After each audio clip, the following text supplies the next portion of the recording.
নমস্কার, আমি মৌসুমি টেস্টি ট্রিটসে আপনাদের সকলকে স্বাগতম। চলে এসেছি নতুন একটা ভিডিও নিয়ে। আজ বানাবো সম্পূর্ণ নিরামিষ দই পটলের রেসিপি। যে কোনো নিরামিষ দিনে আপনারা খুব সহজেই এই রেসিপিটি তৈরি করে নিতে পারেন। গরম ভাতের সাথে তো অবশ্যই ভালো লাগবে।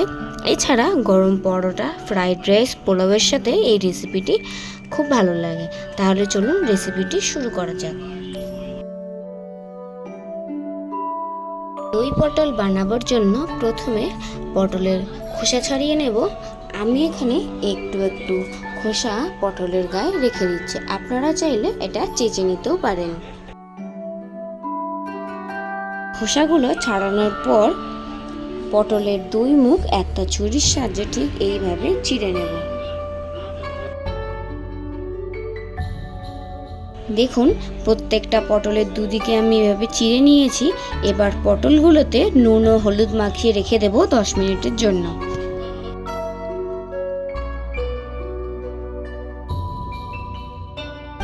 এবার কড়াইতে তেল গরম হতে দেব।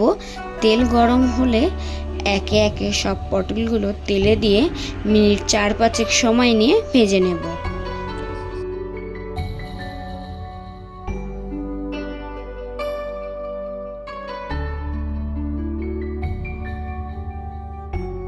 চার থেকে 5 মিনিট সময় ধরে পটলগুলোকে মিডিয়াম ফ্লেমে ভাজা হয়ে গেলে পটলগুলোকে তুলে একটা পাত্রে রেখে দেব।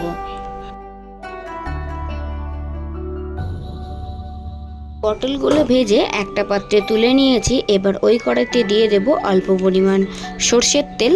তেল গরম হয়ে আসলে ফোড়নোর জন্য দেব 1 চামচ গোটা জিরে, একটা তেজপাতার 2 টুকরো করে, আর দেব গোটা গরম মশলা।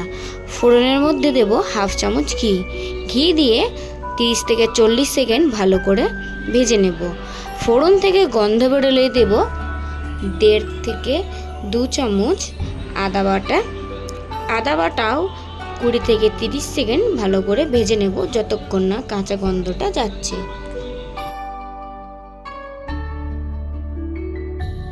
আদা থেকে কাঁচা গন্ধটা চলে গেলে ফেটিয়ে রাখা টক দই কড়াইতে দিয়ে দেব।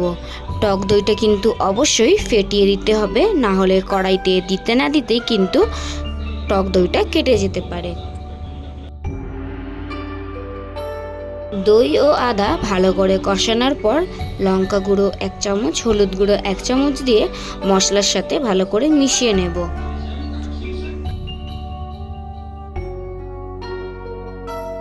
এবার টক দইটা ব্যালেন্স করার জন্য দিয়ে দেব 1 চামচ চিনি ও স্বাদের জন্য দেব 1/2 চামচ নুন দিয়ে মশলার সাথে আরও একবার ভালো করে মিশিয়ে নেব।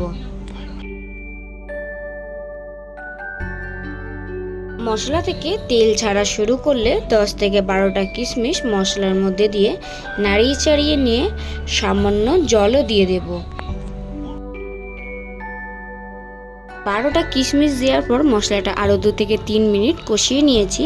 এবার মশলার মধ্যে আগে থেকে নুন ও হলুদ দিয়ে ভেজে তুলে রাখা সব পটলগুলো মশলাতে দিয়ে খুব ভালো করে মিশিয়ে নেব। পটলের দুমুখ একটা ছুরির সাহায্যে কেটে নিয়েছিলাম, কারণ পুরো এই মশলার গ্রেভিটা যাতে পটলের মধ্যে খুব ভালো করে প্রবেশ করে।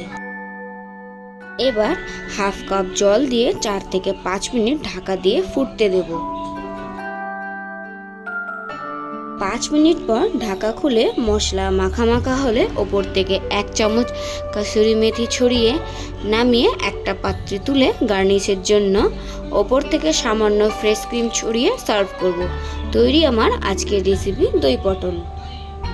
ফ্রেশ ক্রিমটা এখানে একদম অপশনাল, আমি শুধুমাত্র গার্নিশের জন্যই ব্যবহার করছি। আপনারা চাইলে ব্যবহার করতেও পারেন, আবার না করতেও পারেন। আমার আজকের দই পটল রেসিপি আপনাদের কেমন লাগলো সেটা অবশ্যই কমেন্ট করে জানাবেন।